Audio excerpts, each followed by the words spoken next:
Já, komið öll sæl og blessuð.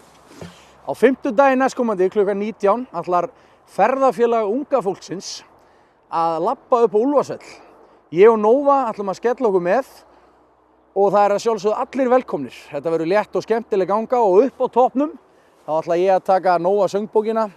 Við ætlum aðeins að skoða hana og mögulega syngja öll lögin, allavega flest lögin og Nóva söngbókinni upp á toppnum.